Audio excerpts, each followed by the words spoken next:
हिमाचल प्रदेश आज अपना 78वां स्थापना दिवस मना रहा है। चंबा के दुर्गम क्षेत्र पांगी में हिमाचल दिवस पर राज्य स्तरीय कार्यक्रम हुआ। यहां पर मुख्यमंत्री सुखविंदर सिंह सुक्खू ने झंडा फहराया, जबकि सभी जिलों में कैबिनेट मंत्रियों ने झंडा फहराया और मार्च पास्ट की सलामी ली। इसके बाद उन्होंने किलाड़ हेलीपैड में सरकारी विभागों द्वारा लगी प्रदर्शनियों का अवलोकन किया। इस दौरान विस अध्यक्ष कुलदीप सिंह पठानिया और कुल्लू के विधायक सुंदर सिंह ठाकुर भी मौजूद रहे। मुख्यमंत्री सुखविंदर सिंह सुक्खू ने पांगी के सच में तहसील बनाने की घोषणा की है और उन्होंने कहा कि सरकार पांगी क्षेत्र में 62 करोड़ की विभिन्न विकास परियोजना पर काम कर रही है।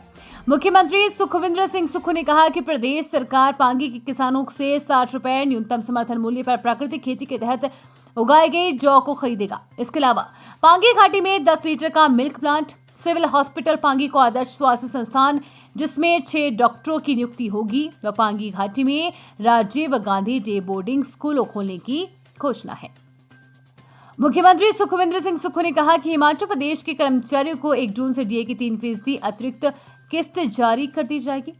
उन्होंने कहा कि सरकार ने अब तक 14% डीए कर्मचारियों को जारी किए हैं। 1 जून से 70 से 75 साल के सेवानिवृत्त कर्मचारियों को बकाया एजेंट का भुगतान कर दिया जाएगा। मुख्यमंत्री सुखविंदर सिंह सुक्खू ने पांगी घाटी की महिलाओं को इंदिरा गांधी सम्मान निधि योजना के तहत 1500 रुपए की 3 किस्त जारी करने की घोषणा की है। महिलाओं को अप्रैल, मई और जून माह की किस्त जल्द खाते में आएगी। मुख्यमंत्री सुखविंदर सिंह सुक्खू ने कहा कि प्रदेश की बाकी पात्र महिलाओं को ये भी सम्मान निधि जल्द मिलेगी। जनजातीय क्षेत्रों के विकास को प्राथमिकता दे रही है।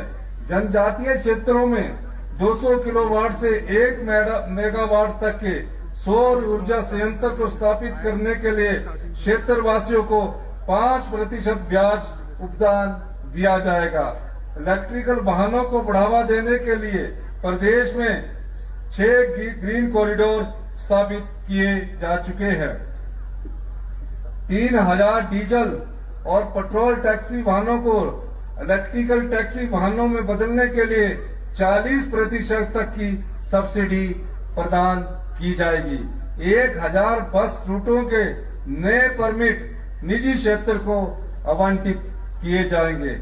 वन प्रबंधन और वन क्षेत्र विस्तार में महिला मंडलों और युवक मंडलों की भागीदारी को बढ़ाने के लिए 100 करोड़ रुपए के व्यय के साथ नई राजीव गांधी वन संवर्धन योजना लागू की जाएगी। महिलाएं और युवा वन भी बचाएंगे और पैसे भी कमाएंगे। इस योजना के अंतर्गत प्रत्येक समूह को, प्रत्येक युवा मंडल को, प्रत्येक महिला मंडल को 5 वर्ष में 6,40,000 रुपए की धनराशि प्रदान की जाएगी।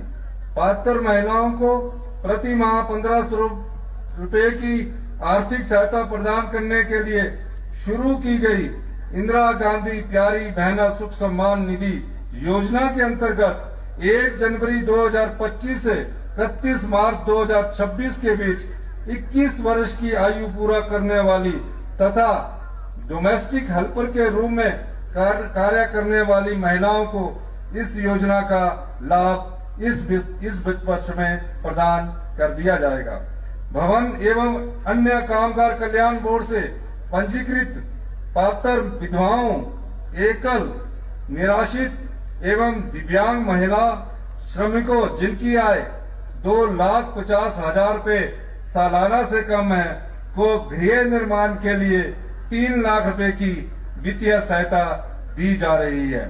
हमारी सरकार ने महर्षि वाल्मीकि कामगार आवास योजना को मंजूरी प्रदान की गई है। इस योजना के अंतर्गत 2,50,000 रुपए से कम सालाना आय वाले वाल्मीकि समुदाय के सफाई कर्मचारियों को घर बनाने के लिए 3 लाख रुपए की वित्तीय सहायता देने का प्रावधान किया गया है। हमारी सरकार बीपीएल परिवारों की सूची में संशोधन करने का महत्वपूर्ण कार्य भी कर रही है। हम यह सुनिश्चित करेंगे कि पात्र परिवार ही बीपीएल सूची में आए और इसकी जिम्मेदारी बीडीओ और एसडीएम को दी गई है। हमने दिहाड़ीदारों को 25 रुपए बढ़ोतरी के साथ 425 रुपए प्रतिदिन दिहाड़ी देने का निर्णय लिया है। मनरेगा दिहाड़ी में 80 रुपए की ऐतिहासिक वृद्धि कर इसे 240 रुपए से बढ़ाकर 320 रुपए किया गया है। अनाथ बच्चों, बेसहारा महिलाओं और वृद्धजनों को सहारा देने के लिए हमने मुख्यमंत्री सुख आश्रय योजना शुरू कर 6000 बच्चों को चिल्ड्रन ऑफ द स्टेट के रूप में अपनाया है। अनाथ बच्चों को सहारा देने के लिए कानून बनाने वाला हिमाचल प्रदेश देश का पहला राज्य बना है। कई जिलों में चिल्ड्रन ऑफ द स्टेट को दिल्ली, चंडीगढ़, गोवा और अटारी वाघा बॉर्डर आदि स्थानों पर भ्रमण पर भेजा गया है। कांगड़ा जिला को प्रदेश की पर्यटन राजधानी के रूप में विकसित करने का कार्य प्राथमिकता पर जारी है।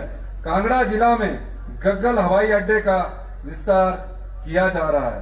प्रदेश सरकार ने लगभग 2400 करोड़ रुपए की लागत से 2 चरणों में नए पर्यटन स्थल विकसित करने की योजना बनाई है। हमारी सरकार राजीव गांधी मुख्यमंत्री पर्यटन स्टार्टअप योजना लाने जा रही है, जिसके अंतर्गत गैर जनजातीय क्षेत्रों में जैसे कि पांगी, स्पीति, लाहौल स्पीति हिमाचली युवाओं को होम स्टेज और होटल बनाने के लिए ऋण पर 4% और जनजातीय क्षेत्रों में 5% इंटरेस्ट सब्सिडी दी जाएगी। पर्यटन क्षेत्र में बेहतर कार्य करने के लिए इंडिया टुडे ग्रुप ने हमारे प्रदेश को 2 श्रेणियों में सम्मानित किया है।